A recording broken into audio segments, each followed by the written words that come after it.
Well, it's a Music Void, and we're back here this time round at Music Expo Europe, and we have George Ergatourdis, who's the head of music policy at both BBC Radio 1 and 1 Extra, a world-renowned radio station known for breaking numerous acts. Welcome, George. Can you just tell us a little bit about your role and responsibilities at BBC Radio 1? Absolutely. I look after music policy, as the name says, really, for Radio 1 and 1 Extra. And the most fundamental part of what I do really is the mainstream music policy, so particularly the playlists on the stations. But it goes down to the full range of music that we are playing on the station. And because I'm in the core management team, clearly, I have a voice in terms of are we covering the right kind of areas on specialist shows as well.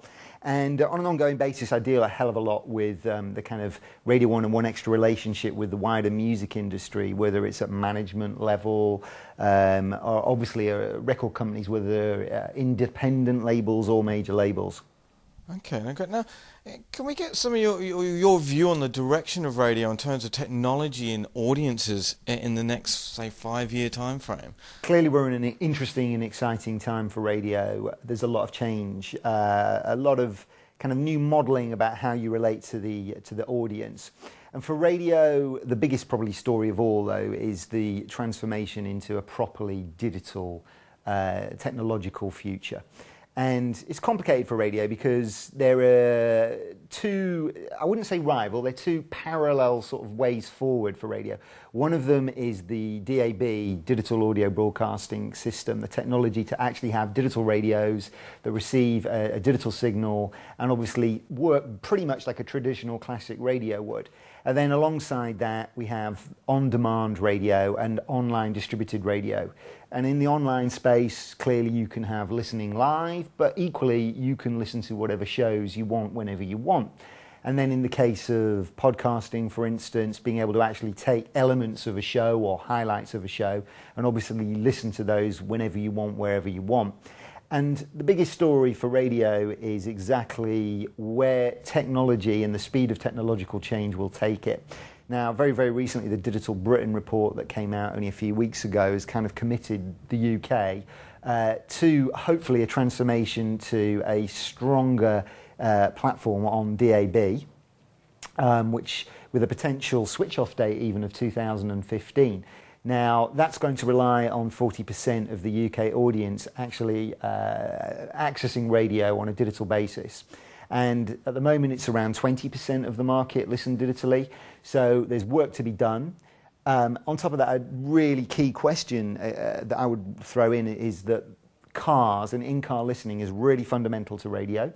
And at the moment, there aren't really very many digital radios in cars. So again, there has to be a commitment from car manufacturers to actually go, yep, we want to put DAB radio chips in our cars. That's what the consumer wants. We want to work with the radio industry and provide that. So let's see how it develops. But there's certainly a lot of technological-driven change to come in the next few years.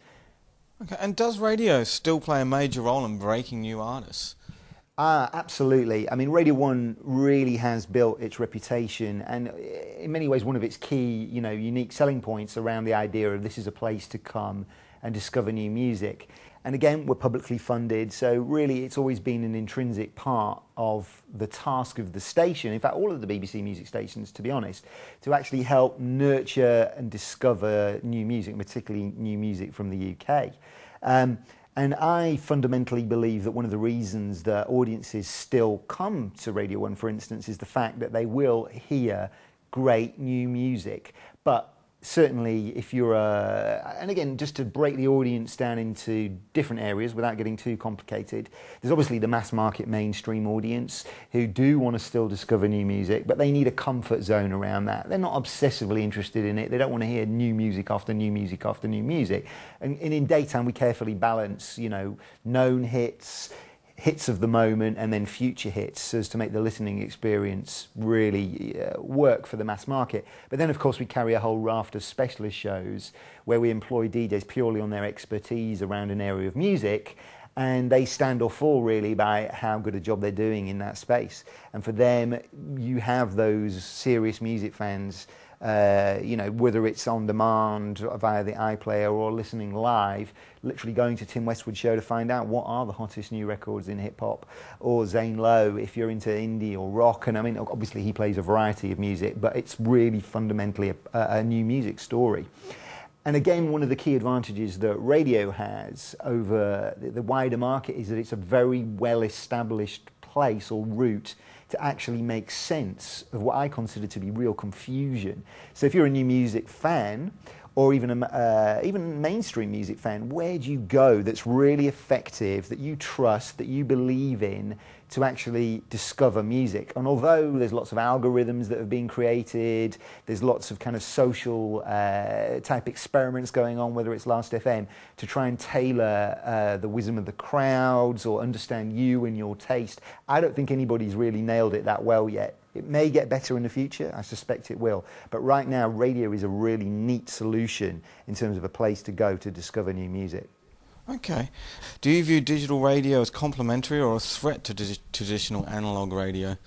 Well, I mean, analogue radio ultimately will get switched off. It will go. I mean, whether it's 2015 and the government's commitment to hopefully turn it off then, we don't know yet. But the longer term, I have very little doubt we're going to end up with a technology that's probably, or possibly at least, beyond even digital audio broadcasting.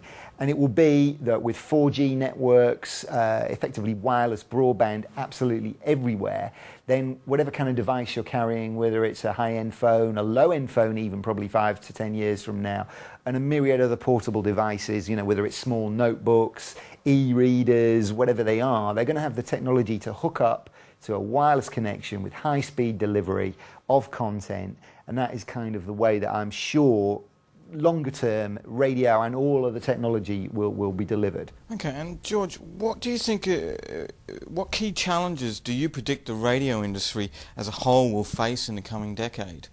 The essential difference that's going to happen is that radio is no longer going to be competing just with other radio stations. So at the moment when you turn on a radio, fiddle around the dial, it's other radio stations that that you as an individual brand or station are competing with.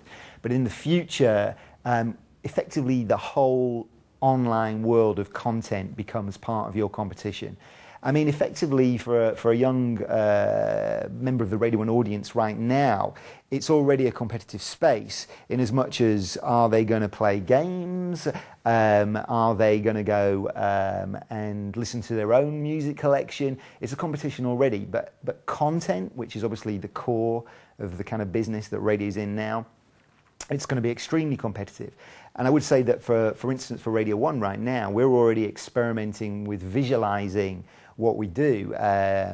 Several of our shows, including Zane Lowe and Chris Moyles at the moment, we're already experimenting with how do you make an exciting visual representation of what's going on in that show. How do you tailor that? And at the moment we're experimenting with not only visuals from the studio, but alongside that being able to see effectively the community that's happening alongside the radio broadcast. So texts and emails that are coming in, you can see them, so you can see what the audience are talking about.